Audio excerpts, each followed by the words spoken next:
Big up tout le monde, on espère que vous allez bien les amis. C'est BMCell Family, bienvenue sur notre chaîne. Donc là les amis, aujourd'hui on va faire une vidéo un peu pour les débutants, pour ceux qui démarrent un peu la RC, ou même pour tout le monde, parce que cette vidéo peut servir pour tout le monde, que ce soit youtubeur, amateur ou débutant de RC. Là les amis, je vais commencer par dire, on va tous passer par là, hein, concrètement. Pour se passer par là, c'est-à-dire que quand on achète une RC, on connaît pas trop, donc comment s'outiller, comment avoir, quel outil avoir sous la main pour démonter sa RC, faire les entretiens. Donc quand on achète sa RC, donc certaines marques nous fournissent des clés Allen, hein, sorties de carton. Donc les clés Allen, cet outil, c'est une clé sous forme de L, hein. Je sais pas si vous allez bien la voir. Donc après il y en a sur tout type de calibre. Donc là c'est mon sac personnellement que je ramène sur le terrain personnellement. C'est plus pratique d'avoir un sac comme ça que d'avoir un sac à dos. Moi j'ai fait l'expérience, le sac à dos, t'as pas forcément tout dedans et des fois c'est vite plein parce que quand même tu ramènes pas mal de choses. Pour en revenir, les clés Allen, donc il y en a sur tout type de calibre, hein. Après les clés Allen, on va pas se mentir, c'est pas forcément le bon outil. C'est un bon outil de départ, mais on voit vite que sur un court terme, c'est pas possible d'utiliser la clé Allen. Donc, premier outil déjà qu'on peut avoir pour un outil de démarrage, si je peux dire, hein, un outil de démarrage, pratique au début, mais on va pas se mentir, les tournevis, c'est quand même mieux. C'est quand même mieux, c'est quand même beaucoup mieux, hein. Donc vous avez des tournevis en 1, non peut-être pas 1, alors c'est 1, 5, 2, 2, 5 et 3. Alors attendez, hein, voilà. Donc moi personnellement j'ai des tournevis Aeromax que j'ai depuis déjà un moment, qui sont pas du tout KO, hein, qui sont encore très utilisables. Donc moi personnellement j'ai ces tournevis Aeromax. Ou sinon je tourne sur une autre série de tournevis, c'est ce tournevis là. Par contre ce tournevis là je l'adore. C'est un tournevis, alors vous avez le manche normal, mais vous avez les embouts en fait qui sont aimantés, qui se clipsent à l'intérieur de ce tournevis.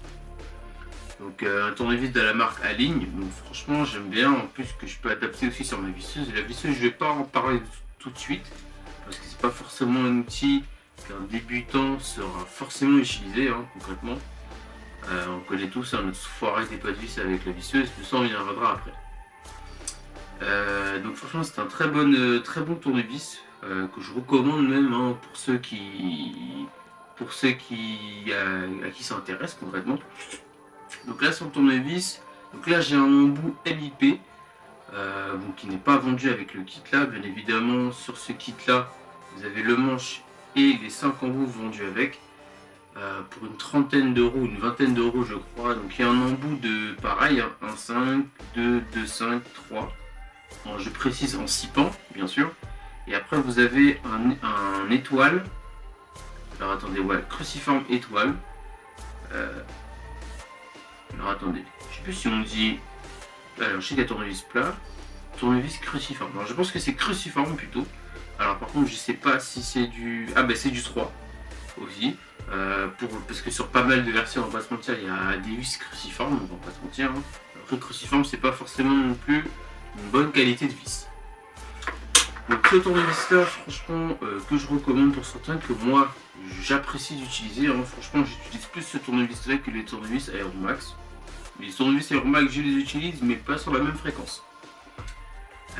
Après il y a alors des fois aussi quand on veut démonter par exemple nos roues de RC, hein, quand par exemple on a un roulement qui est rouillé, qui a grippé, ou un roulement qui a foiré, on a souvent des clés de roue, mais des clés de roue pas souvent de bonne qualité.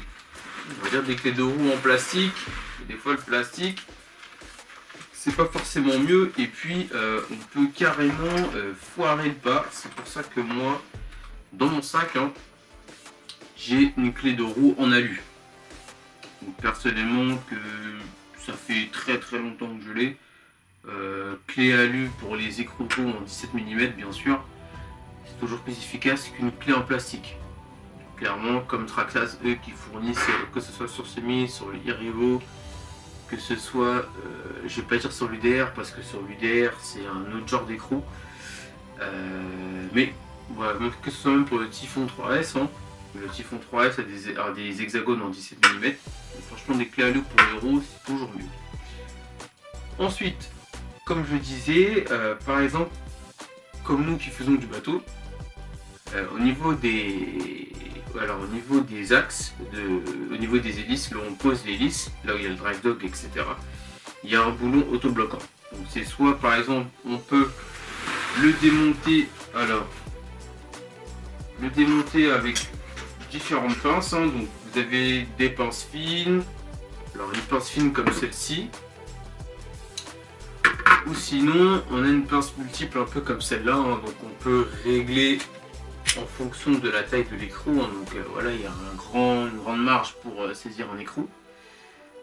Soit on peut le saisir avec ça, ou soit on peut le saisir avec ce genre de pince. Donc un autre genre de pince que franchement pas de problème avec, hein, qui fait vraiment le travail. Et sinon après il y a aussi les pinces coupantes. Après là les pinces coupantes c'est pour autre chose, hein, pour forcément dénuder des câbles de batterie, des câbles de SC ou des câbles tout court, qui fait vraiment le travail aussi. Franchement ce sont des outils à avoir. Et ouais, j'ai tout ça dans mon sac. Les collègues me reprochent des fois de peut-être trop emmener, mais je préfère trop emmener que de pas emmener assez et de me retrouver un peu comme un imbécile et de pas avoir ce qu'il faut. Franchement, moi qui oublie souvent mon matos sur le terrain depuis que j'ai acheté ce sac là, j'oublie plus rien. En fait, c'est même les collègues qui viennent me voir qui me disent: Eh gros, t'as pas un filet? Eh gros, t'as pas une vis pour moi là, s'il te plaît? Et ouais, c'est pour ça que j'ai ce sac là, les gars. C'est trop pratique. En plus, je peux le blinder comme je veux. Enfin, le blinder, limite des fois à pas fermer, et le sac en caisse sans brancher. Ça, c'est cool. Ensuite, tout dépend. Alors, juste avant, j'ai parlé de clés de roue, justement. Sinon, vous avez aussi ce genre de clé. Alors, je connais pas forcément le nom de cette clé, mais c'est une clé déjà qui a beaucoup plus de force de tirage qu'une simple clé de roue. Alors, moi j'utilise ça sur mon Outcast, mais il existe des clés un peu plus petites. Alors, attendez, j'en ai une plus petite là. Alors, elle n'est pas là. Là, voilà. Donc, vous voyez, là, j'en ai une plus petite.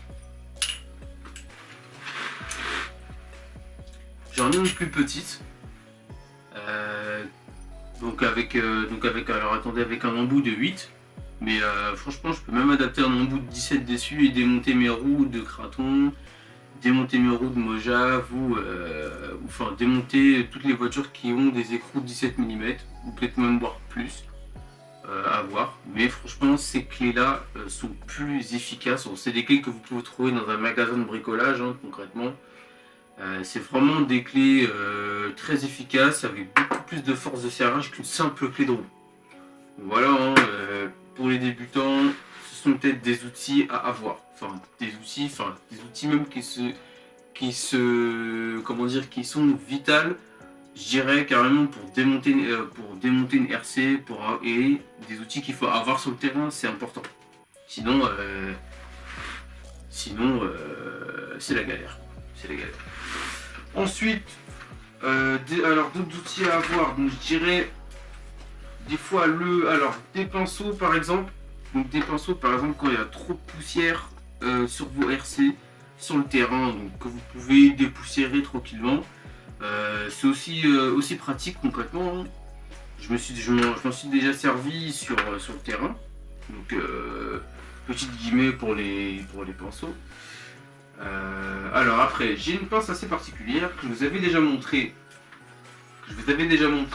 lors du remontage du boîtier avant du Outcast 1/5 V1 vitesse. Alors c'est une clé en fait qui a deux crochets. Je sais pas si vous allez bien voir, hein, qui a deux crochets. Franchement, c'est pour démonter alors le clips en fait qui est sur les cardans centraux au niveau du roulement. Si vous n'avez pas ce genre de clé là, là par contre, excusez-moi du terme, vous allez être emmerdé pour sortir le roulement, pour sortir le cardan central. Cette clé là, elle est franchement efficace. Alors c'est vrai que sortie de carton, vous avez alors une petite clé en plastique, enfin une petite clé, on peut dire ça comme ça, une petite clé en plastique pour retirer le ressort. Mais la clé en fait, elle fait pas vraiment le taf. Donc c'est mieux d'acheter ce genre de clé. C'est beaucoup plus efficace. Alors ensuite, donc pour en revenir, donc je parlais des pins, j'ai parlé de ce genre de clé pour démonter les écrous de roue des RC. Et après juste avant, je parlais des pinces aussi pour démonter les écrous autobloquants sur les bateaux, sur les transmissions. Alors ça peut arriver que vous utilisez ce genre de pince ou de pince multiples. Ou sinon vous avez aussi les tournevis à douille. Donc de différentes tailles, hein. Moi j'en ai pas mal. J'en ai pas mal. Il y en a d'autres qui me servent, d'autres qui me servent pas forcément. Enfin, ça dépend, il y en a qui servent sur différentes fréquences et d'autres non. Le plus souvent, donc celui que je me sers, c'est alors celui de 8. Alors, je crois alors là j'en ai un de 7. Là j'en ai un de 8. Donc c'est celui que je me sers pour démonter l'écrou sur le granit qui est juste là. Hein. Ou sinon sur les axes de bateau. Donc, je m'en sers souvent. Alors après vous avez, alors j'ai celui de 5.5. Donc celui-là je m'en sers pour démonter les écrous de M3 pardon. Je m'en sers aussi souvent de celui-ci. Donc celui-ci c'est pareil, hein, la même fréquence hein, pour démonter les écrous sur les axes de bateau. Et après j'ai le tournevis de la douille de 4. Par contre celui-ci je m'en sers pas souvent. Alors là c'est pour des plus petits boulons. Je m'en sers pas souvent. Mais ce sont des outils, en gros ce sont des outils à avoir sur soi. Parce que ce sont des outils très pratiques pour éviter forcément d'avoir une pince. Sinon vous allez ripper un peu sur le boulon qui fait qu'en fait vous n'aurez pas forcément l'accroche pour pouvoir dévisser. Enfin voilà quoi, c'est des outils à avoir. Qu'est-ce que je peux vous dire d'autre encore? Après il y a aussi un alaisoir. Alors l'alaisoir je vous cache pas, moi je m'en sers un peu pour en fait enlever la crasse au niveau des vis. Par exemple. Parce qu'on va dire là, par exemple, on va dire que vous avez fait une session avec vos potes. Qu'ensuite vous rentrez chez vous, forcément, bon, vous nettoyez pas tout de suite votre RC. Par exemple, le lendemain vous revenez dessus et on va dire que vous venez pour dévisser. Des fois il y a une chance sur deux que vous ne faites pas vraiment très attention. Il y a de la crasse dans la vis et vous arrivez, vous foirez votre vis. Première étape. Donc si vous foirez votre vis, vous prenez un outil qui s'appelle un Dremel. Donc franchement moi c'est un outil que j'ai chez moi. Alors je sais pas si je peux vous montrer. Hein. Ah oui il range dans le fond. Bon, c'est pas très grave. Mais c'est un outil. C'est comme une mini meuleuse. Donc c'est un outil très pratique quand on foire les pas de vis. Vous arrivez, vous n'avez pas besoin de mettre le Dremel à une haute puissance. Hein. Donc vous mettez le Dremel à une puissance raisonnable, vous faites un plat sur votre vis et vous prenez un tournevis plat et vous dévissez. Donc c'est franchement une technique très pratique, hein. C'est pas forcément tout le monde qui connaît cette technique.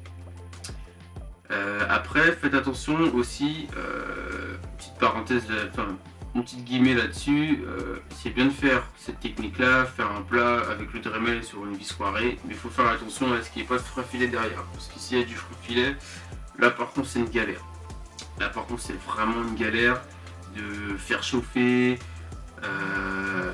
pour faire sortir la vis, et surtout faut pas, enfin après c'est clair qu'on ne fait pas forcément exprès, il faut pas forcément trop serrer certaines parties sur votre véhicule, mettre du frein filet un peu partout. Donc ça faut faire attention pour éviter de foirer la vis, parce que là sinon c'est faire chauffer, après c'est perte de temps, c'est un peu embêtant, faut faire attention à ça. Donc voilà. Donc je vous ai parlé du foirage de vis, et la deuxième étape c'est si on fait vraiment attention, moi je m'en sers pour sortir la crasse de mes vis, parce que c'est quand même un outil assez pointu, donc moi j'enlève bien la crasse au niveau du dans les vis, c'est très pratique. Et sinon, bah, la laser elle n'est pas forcément fait pour ça, mais il est fait aussi pour faire les trous dans les carreaux. Donc il sort un peu de sa fonction. Donc moi je m'en sers pour ça, donc c'est un outil franchement pratique hein, que je regrette pas d'avoir acheté. Qui me sert pour enlever les crasses dans les vis pour éviter de foirer les vis à chaque fois. Alors qu'est-ce que je peux vous dire d'autre? Donc après franchement hein, alors ce sac là est blindé tout le temps. Comme ça j'ai pas forcément besoin de chercher on va dire de préparer mon matos pour le lendemain. Moi j'aime bien ce sac là, je suis content de l'avoir acheté. Après des outils qu'il faut avoir qu'il faut avoir à l'expérience, c'est-à-dire je vais vous les montrer hein. Ce sont des pointeaux. Les pointeaux, c'est pas tout le monde qui pense à acheter ça. Alors les pointeaux, on va dire que c'est comme un... Alors, comment je peux vous dire ça? Je sais pas si vous allez forcément bien le voir à la caméra. Hein. Voilà, un outil, c'est un outil taillé en pointe. Donc que vous prenez par exemple, je sais pas moi, pour on va dire sur quel genre de cas de figure on peut utiliser un pointeau. Sur quel genre de cas de figure? Sur quel genre de cas de figure? On va dire par exemple pour sortir une barre de bras de suspension par exemple qui ne sort pas. Vous prenez un pointeau, donc faites attention, après il y a des pointeaux de différentes tailles. Des pointeaux de différentes tailles. Vous prenez votre pointeau, vous sortez votre barre. Ou par exemple sur un autre exemple, je sais pas. Par exemple dans les cardans CVD, il y a le barre qui ne peut pas sortir. Là par contre vous prenez un pointeau. De petite taille, vous tapez dessus avec votre marteau par exemple. Ou peut-être sur d'autres cas de figure que je n'ai pas forcément en tête, mais c'est des pointeaux, ça sert énormément. Franchement ça sert. Je regrette pas d'en avoir, clairement. Alors ensuite, alors, moi j'ai fait quasiment le tour de l'outillage. Alors après, quand on parle d'outillage, on va aussi parler soudure. La soudure, c'est aussi important, parce que ça fait aussi partie de l'outillage. Clairement, il faut avoir un bon fer à souder, de préférence aussi avoir une troisième main. Alors une troisième main, c'est vraiment un outil de support, hein, donc vous avez votre éponge dedans, donc pour bien nettoyer l'embout de votre fer à souder. Et vous avez aussi des pinces sur les côtés en fait pour maintenir les câbles de vos composants. Et après vous avez comme une loupe. Voilà, comme une mini loupe dessous, vous pouvez avoir une vue encore plus précise dessus. Après vous avez aussi, moi personnellement j'ai pas forcément une grosse station de soudage, hein, j'ai simplement une plaque pour mettre mon fer à souder dessus et c'est tout. Et après j'ai mon fil d'étain et l'eau à souder comme d'habitude. L'eau à souder par contre ça fiabilise mieux la soudure. Surtout quand vous soudez, n'hésitez pas à charger d'étain. C'est quand même... n'hésitez pas à charger l'étain parce que c'est quand même mieux. La soudure se tient nettement mieux. N'hésitez pas à mettre de l'eau à souder dessus. Dénuder votre câble si besoin. Mettre de l'eau à souder. Imbiber votre câble d'étain. C'est important. Et à bien aussi imbiber la plateforme que vous allez... là où vous allez souder. Que ce soit fiche... que ce soit sur les moteurs, les variateurs, les batteries ou autres. N'hésitez pas à bien faire ça. Sinon, la soudure ne va pas forcément tenir correctement. Et après, sur le terrain, ça peut se dessouder. Après, si ça peut se dessouder, ou sinon c'est fin de session, ou sinon si vous êtes bien équipé, comme le général, hein, puisque lui c'est le seul à avoir un fer à souder à gaz sur le terrain. Ça nous est déjà arrivé. On s'en sert pas beaucoup, mais quand on l'a, on est bien content.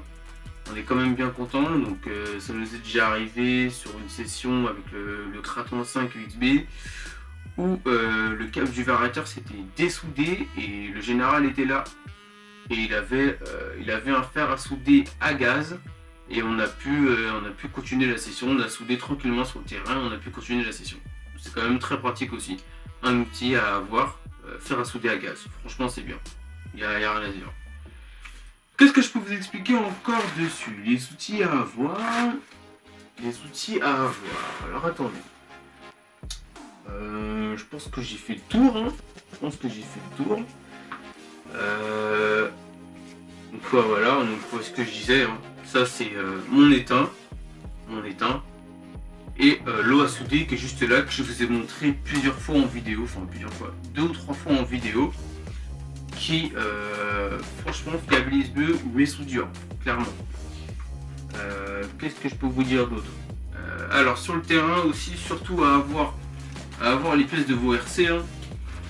Enfin je dis ça pour tout le monde, hein, que ce soit expert ou non, je dis ça pour tout le monde.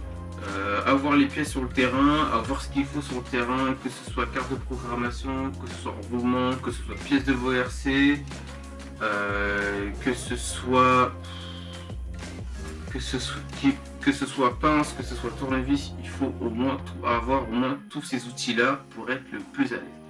Après je vais finir par la visseuse. Par contre la visseuse c'est pas forcément recommandé tout de suite, forcément, parce que la visseuse, clairement quand on n'a pas le coup de main et qu'on arrive dans la vis et qu'on fait ça, ben là c'est foirage de vis assuré.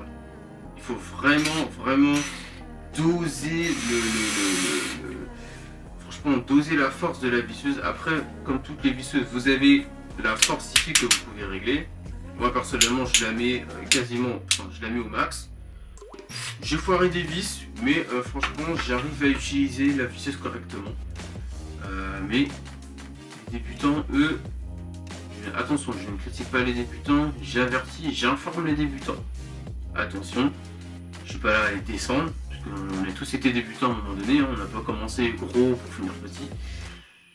Faut faire très attention quand vous utilisez la visseuse, à ne pas forcément donner un gros à-coup sur la vis, parce que là c'est foirage de vis à civirer, et quand vous êtes débutant, vous n'avez pas forcément de remède.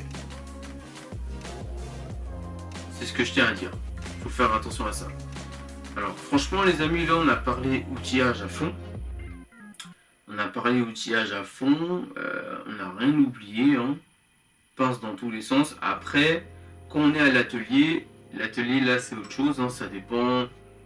Voilà quoi, ça dépend de plein de critères, ça dépend de la place de certains, ça dépend ça dépend des finances de certains, parce qu'il y en a chez eux, ils ont des perceuses à colonne.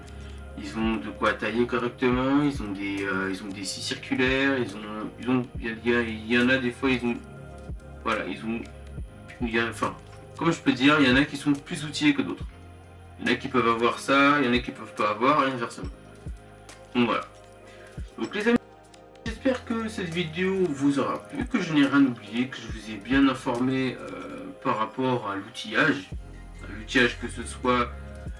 Que ce soit sur le terrain ou que ce soit à l'atelier. Bon, à l'atelier, après, ça dépend de certains, hein. Il y en a aussi qui ont des imprimantes 3D. Après, les imprimantes 3D, c'est pas forcément de l'outillage, parce que là, c'est plus pour imprimer des pièces de RC. Après, qui sont pas forcément plus fiables que ce que fabrique la marque. Donc, les amis, voilà, hein, je vous ai fait le tour au niveau de l'outillage. Clairement. Ah oui, pas forcément fait tout le tour. Vous avez aussi, alors, un outil à avoir, c'est c'est comme un scalpel. Alors, vous avez aussi alors attendez, ouais, voilà, vous avez aussi peut-être la pince coupante, mais le scalpel est mieux. Par contre, quand vous dénudez, faites attention à vos câbles, parce que quand vous dénudez, par exemple avec une pince coupante comme celle-ci, hein, ou comme n'importe quel autre modèle, faites attention à ne pas couper les petits câbles, en fait, le gros câble. Donc, les petits câbles font le gros câble, mais faites attention à ne pas découper, à ne pas trop couper les petits câbles, parce que sinon ça s'effrite, et si vous soudez mal, ça peut faire un court-circuit. C'est comme ça qu'en fait le BLX5, donc un variateur léopard que j'avais dans mon UDR, que j'ai passé dans mon Outcast parce que le variateur Spectrum m'avait lâché. Et en fait, quand je l'ai mis dans mon Outcast, dû à une mauvaise soudure, en fait, le variateur a ciré. Le variateur a cramé. Donc c'était vraiment dommage. Donc je tenais à dire ça, à vous informer de ça par rapport au scalpel. Donc quand vous dénudez avec votre scalpel, faites bien le tour du câble. Comme ça évite que vous coupez les petits câbles qui font le gros câble à l'intérieur de l'isolant, de l'isolant en plastique.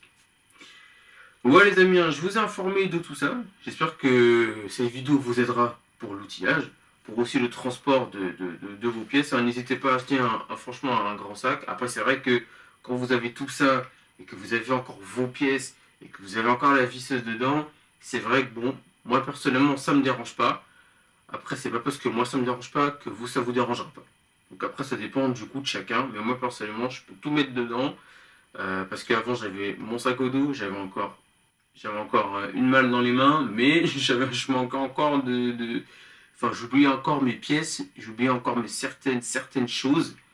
Et en fait, c'était un peu gavant. Donc concrètement, là, j'ai tout. Et je me prends plus la tête. Je sais que quand j'ai une session avec les gars, tous les outils sont déjà dedans. Hop, juste à mettre mes pièces, charger l'épée, la radio, hop, hop, terminé. J'ai plus à galérer. Donc c'est parfait. Franchement, c'est que du mieux. Donc les amis, prenez soin de vous. Passez une bonne journée. On se dit à toutes sur de prochaines vidéos. Prenez soin de vous. Et big up. Bra!